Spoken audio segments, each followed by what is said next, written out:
Morning, everybody. My name is Jade Alberts. I am a small business strategist influencer based out of Calgary, Alberta. My passion is helping small businesses grow and succeed, and sharing knowledge and stories is why I started the Facebook Live. Obviously, today we're starting about 20 minutes late. We had a little issue with Be Live. Their system crashed. That is technology. It might not be up to 100% snuff today for our lips being in sync, but you know what? It's not about the lips being in sync today. It's always about the message. So today's Telling It Like It Is guest is Steve Armstrong, founder of Paradis Group. Steve, thank you for joining me today, and how are you? I'm great, Jade. Thanks for having me on, and I'm looking forward to the conversation. You know, it is, we were laughing and joking about it, and when it got fixed, you're kind of like, all right, this is business. It's not always smooth sailing. There's always bumps, and it's how you handle them. And we were both laughing about it, and we said, you know what, we don't need to, postpone this. Let's struggle through it, and let's solve a problem. So I appreciate you doing that with me. Well, it's no problem. It's like everything in life, especially technology and people and partners. It's always good until it isn't. Exactly. Isn't that the truth? Well, I always like talking about how we met. So I know we met through the Rainforest, Alberta, which is a great community for the technology and connecting and networking. So I know I don't go to as many lunch without lunches as I should. I try and make one every 4 to 5 weeks. And I know every time I'm there, I do see you there. So obviously you're there more frequent than I am. Yeah, I try to get there pretty regular. It's a great environment, and I'm always impressed when I go there because it's full of people that are like infinitely smarter than I am, and they're working on these things that seem science fiction certainly is science fiction from when I grew up as a kid. It was some of the stuff they're working on wasn't even imaginable. So it's really cool. It's inspiring to be there. Isn't that the truth? Well, I'll give a quick introduction here about you, Steve, and then we'll get into it. So. Yeah. Steve is a Calgary-based speaker, educator, and consultant and expert, developing followers into leaders and building dedicated, loyal, and remarkable teams. Through the lessons learned from his 35 years as a leader, soldier, humanitarian, Steve has honed his rights and insights and leadership skills and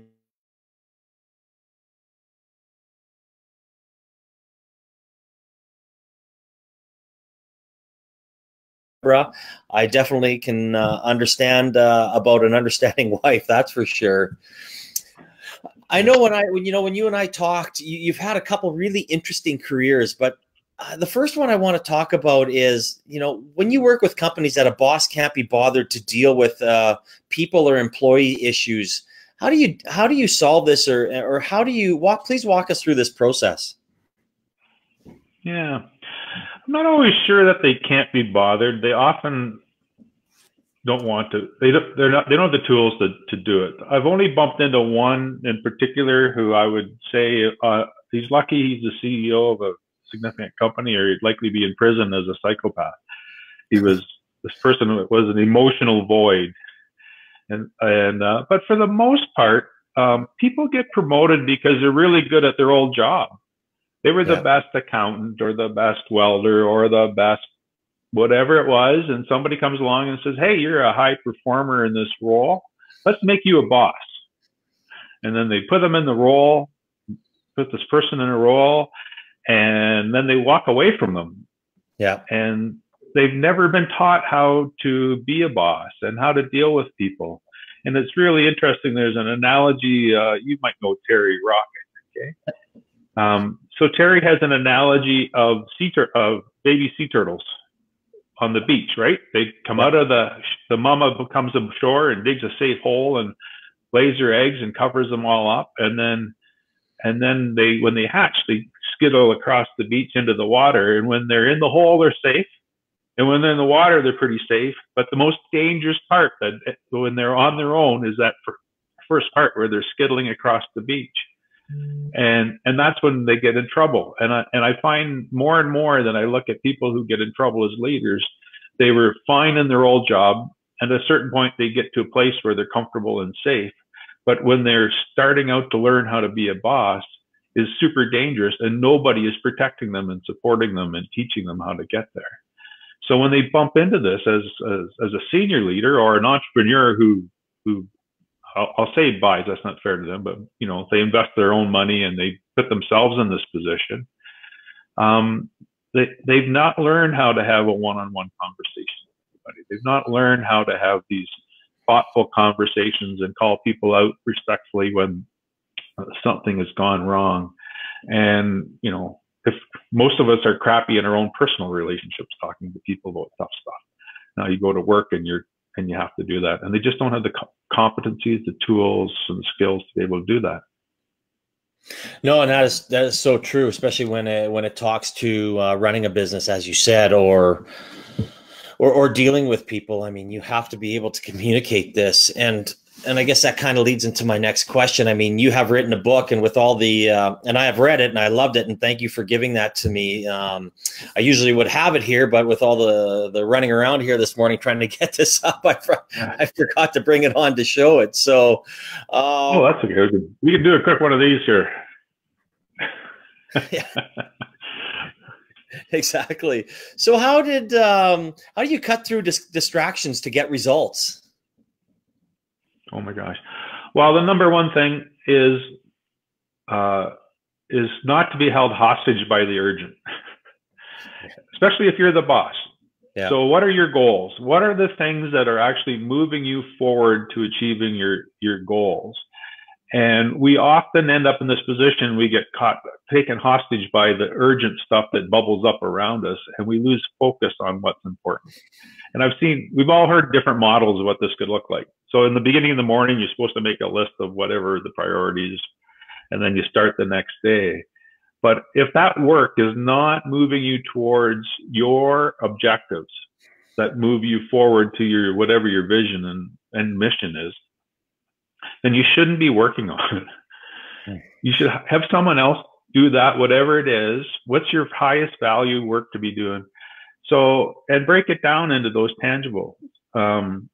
We as human beings, especially when we're under stress and when people are running their business and getting into trouble, they're under stress, we default to what's comfortable and what we're used to doing, as opposed to being brave and courageous and going into this new area. And so if you clearly set these objectives, focus on that. When you're caught up in the urgency, we get so narrowly minded on what's happening in front of us, we forget to move forward. And an old boss of mine always said, a ship without a captain soon runs aground. And if you're always focused on the immediate and on the urgent, and you're not focused on these objectives that are moving you forward carefully, and that you will run aground. You will miss out on all this stuff. Yeah, you can look after all the little tiny things around your desk, but you're not moving forward. So, no, and that is so true. I mean, I know when I deal with certain clients, one of the phrases I use is, you have to let go to grow. And some people have a hard time letting go of things that they've done. You know, this is the way it's been. I've always done it. And if I let go of it, it's not going to be done right, even though chances are it could be done better and more efficiently once someone takes it over and puts their spin on it. So that's one thing that I see that entrepreneurs and small business owners sometimes have a hard time. It's a concept they don't really get. Yeah. Well, and I think too, it's almost impossible. It's very challenging to be strategic and operational and tactical at the same time. So even, I know we might get into this conversation around disaster management or in the military.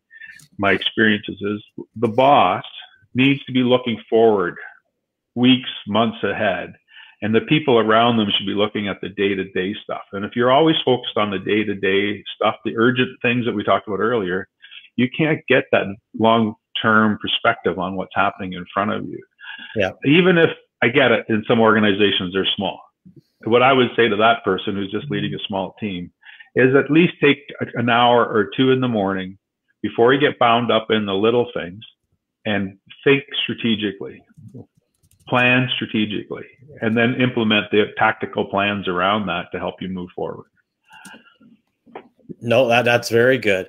And speaking of moving forward, I mean, you've developed a process that helps people with organizations, you know, from from start to even helping them sleep. Please explain this for us. Yeah. Well, it comes from one of my very first clients when I went on my own, and it resonated so much with me. I use it all the time. This person wasn't sleeping at night. Yeah. He was awake all night long, and we've all been in that situation. There's nothing worse than waking up at 3 a.m. and having your own mind turn on you. Yeah. All of those thoughts come right to front of mind, right? Even the thing you could have done differently in grade 8 comes up every once in a while. It's so crazy what happens at 3 a.m. inside your head, where we're our own worst enemy. And I know it happens with lots of people. So what I did with him and others is I really spent a long time figuring out what he really wanted. In this case, he wanted his company to be successful. And we had this hard conversation. Is that what you want? Or are you just going through the motions? Do you want to get out of this thing? You need to decide that right away first. And once he agreed that he wanted to keep his company, make it successful for all the right reasons, financially and personally and professionally, I said, okay, that's good. We have the right focus here now.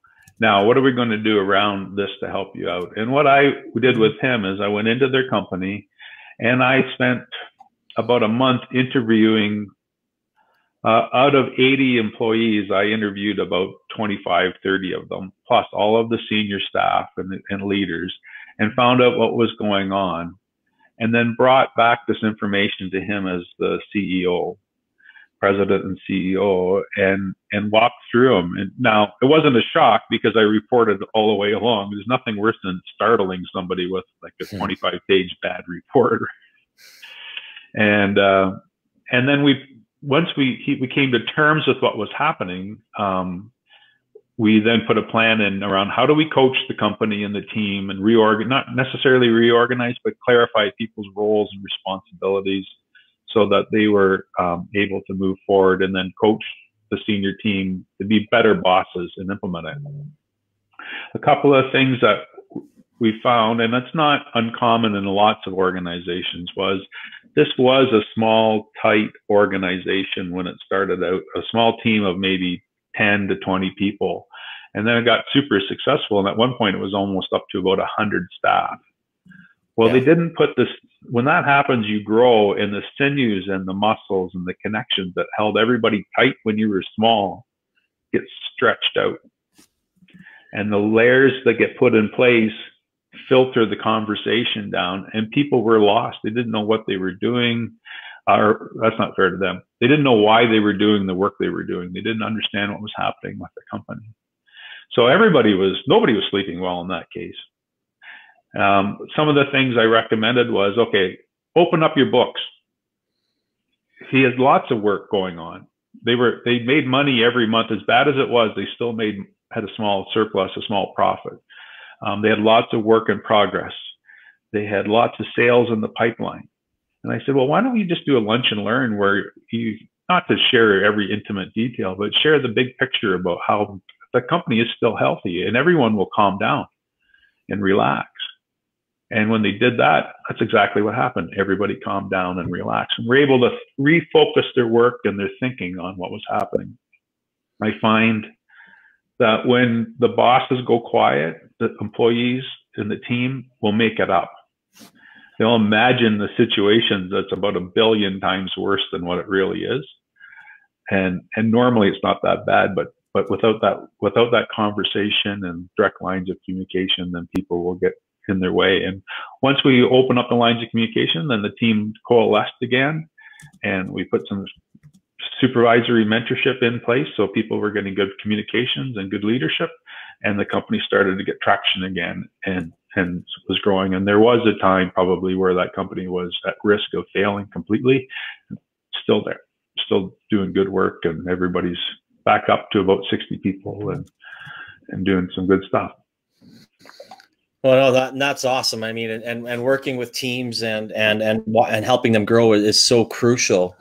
And again, and it's an ongoing process, and having someone in there like yourself to help them and guide them is so crucial through this process. I know of all the people I've interviewed, I guess you have one thing that I just want to touch on before we Sure. proceed is, and this probably has something to do, and they work together with working with teams, but I mean, you instruct a long-term recovery course at Mount Royal University when there's a natural disaster like the flood in Calgary or High River. How did you get involved with this? And please share some of that with us.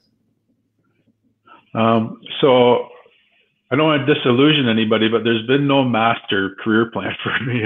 Doors have opened and I just walked through and been lucky, as I've often said, much to the misfortune of millions of people due to natural and man-made calamity. I've had this amazing adventure. So I had an Army career with the Canadian Army as an infantry soldier, and got out of the military in 1998 as a company sergeant major, and the best job there is on earth. Spent a bit of time working for a municipality in the Northwest Territories.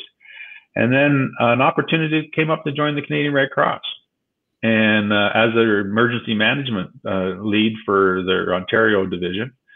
And it was quite, to be respectful, like it wasn't supposed to be this big gigantic job, but the organization was rebranding and refocusing on disaster business. And I walked in there in January of 2001, and that, like, half of Canada was in the state of disaster that summer, and then September 11th struck that fall. And then a year later, 2 years later, SARS happened. So like all of these big disasters happened, and I happened to come along with that. And at a certain point, we realized that you just can't help people. Well, you have to help people when the emergency happens, but to be really impactful, we need to be able to put people back in their homes and reestablish a community and family and all that kind of stuff. So I really started niching into this fascinating world of long-term community recovery, which is always an intricate puzzle. The emergency phase, with all due respect to my peers in the emergency business, is actually quite straightforward. Save lives, protect property and infrastructure, and get people back in their homes or in some sort of shelter as fast as possible. But the recovery became this really fascinating thing around family dynamics, community dynamics, economic development, social and environmental issues. And how do you rebuild this town, High River, or downtown Calgary, or Fort McMurray, or Slave Lake, or when I was in Sri Lanka after the tsunami?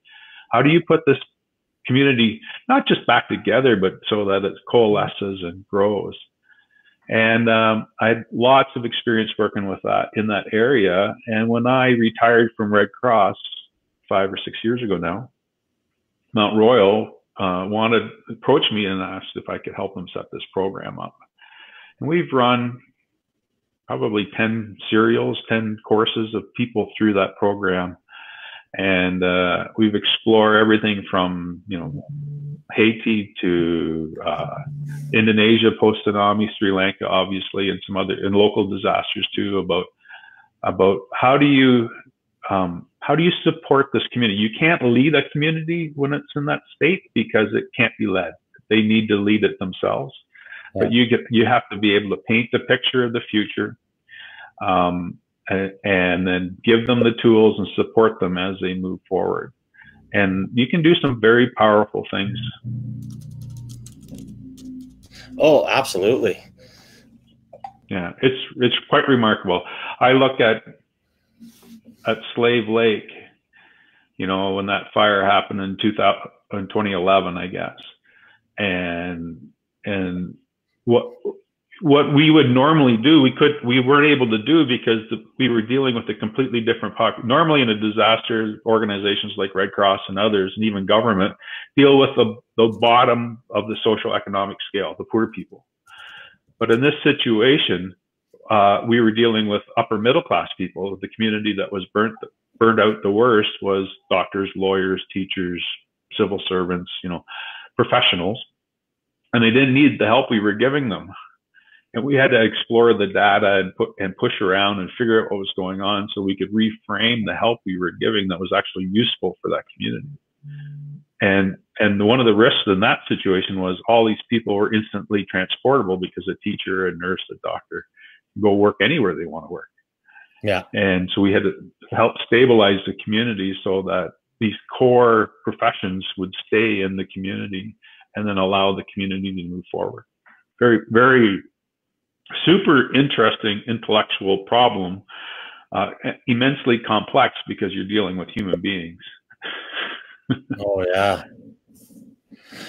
It was awesome. It was probably some of my best work, I have to say. I really enjoyed that project, and the success we had there was really powerful.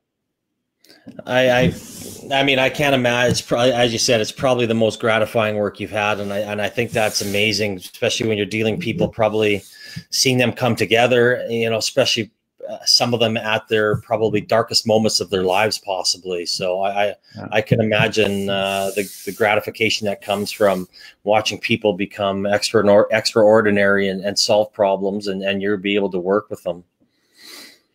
Yeah. And to me, there's a connection back to what we're talking too, is that some of these people are the least likely leaders that you would ever think of, right? And even in our own organizations, we look around and say, well, we don't, you know, it takes a very thoughtful conversation as a boss or as a leader within a company to be able to see the leaders that you do have within your organization and how do you employ them properly. And it's the same thing with disasters. We had the obvious suspects for leaders in that community, and they couldn't lead because they were messed up because of the disaster or whatever it could be. So we went around and we found all these other people who were powerful leaders, but they didn't even realize they were leaders in their own right. And we were able to bring them up and elevate them to a place where they could actually do good work for their community. And I believe that most organizations have a wealth of power, intellectual and human horsepower within their organization that the average boss oversees and overlooks and misses because they don't spend the time seeing who has good leadership, who has the potential here to be a leader, and who can help us move this thing forward. Oh no, so I think there is a direct connection between the two. Yeah. So I guess what's next for you, Steven? Oh my gosh. You know what? I heard, with all due respect to U.S. politics these days, but I heard Bill Clinton refer to himself as someone sitting on the back porch of life about a year or so ago. I'm not quite there. I'm not brand new either.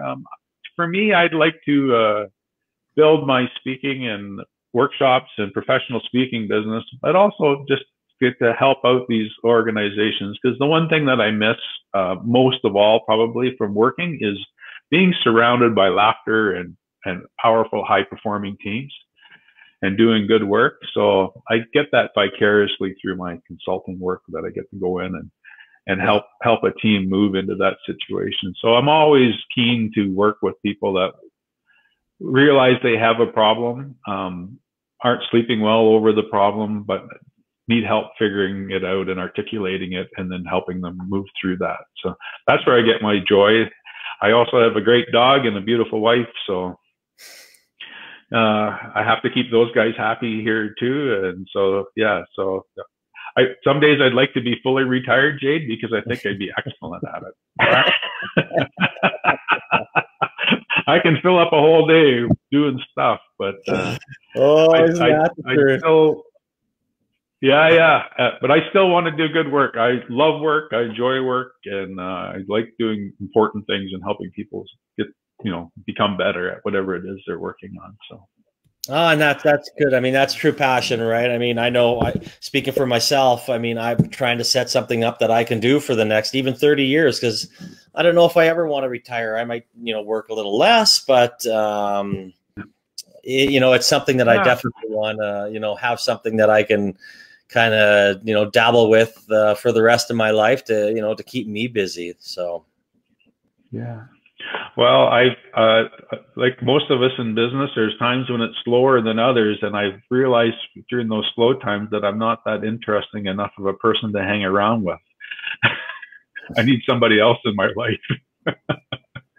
So if you have, I guess my last question is the same for all my guests. If you have one piece of advice for an entrepreneur, a startup, or small business, what would that be, Steven? I've thought about that question since you posed it, and I would say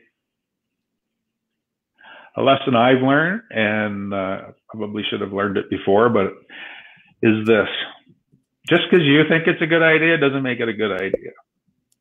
You have to temper your passion for whatever it is against the reality of it being, a job or a career or making money off.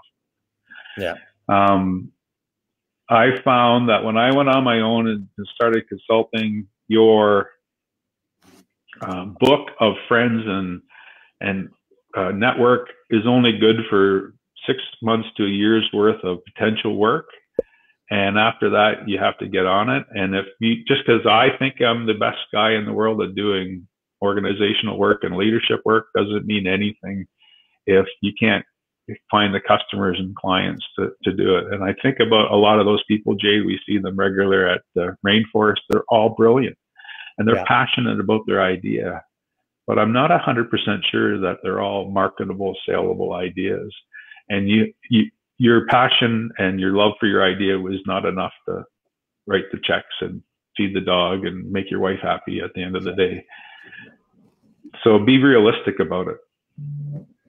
No, and that's great advice. I mean, not all ideas come to fruition, and some people have a hard time taking them from idea to start up and into a business and then a career. So that's a very good piece of advice. And I know when I'm talking with a lot of young entrepreneurs, or any entrepreneur for that matter, I always say you should go out there, talk to other people, talk to mentors, talk to people in your network or other business owners to make sure that you are doing things the right way. And as you said, if an idea is a starting place, and if you can't use that idea and have other people's input to make it a better idea, which will give you a better chance to succeed and grow that into a business. So some of these people need to listen and learn from people that have been there. Yeah, and you need to find the people that will tell you the honest truth, because I had lots of people. If I could have got 10 cents on the dollar for everybody that thought it was a great idea and that there was work for me everywhere to do, I would, it would be smooth sailing. But we had this conversation earlier, right? About the hard conversation. People don't want to be mean. They're not lying to you. They just don't want to let you down or be hard. And they're not going to tell you the truth that this idea is a dumb idea. No. You should not bother doing it.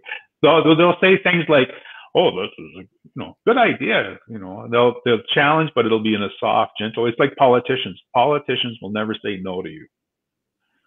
No, isn't that the truth? And then talking politics, they won't say we won't go into that one. They won't say no. Yeah.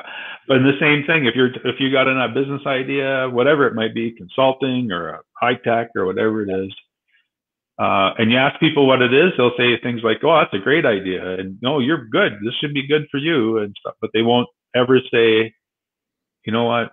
I don't think this is going to work, friend." No, isn't that the truth? Well, excellent. I really appreciate you, Steven, and we had some issues at the beginning. We started a little late. Thanks for your patience, and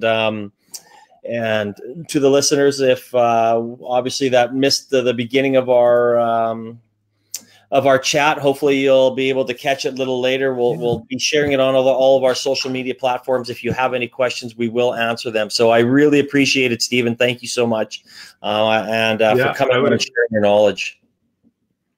Yeah, I would encourage, if anybody's interested, you can get a free download of the PDF version of my book on my website at stevenarmstrong.ca. And if you want hard copy, just reach directly to me and I can make arrangements to get one in the mail for you.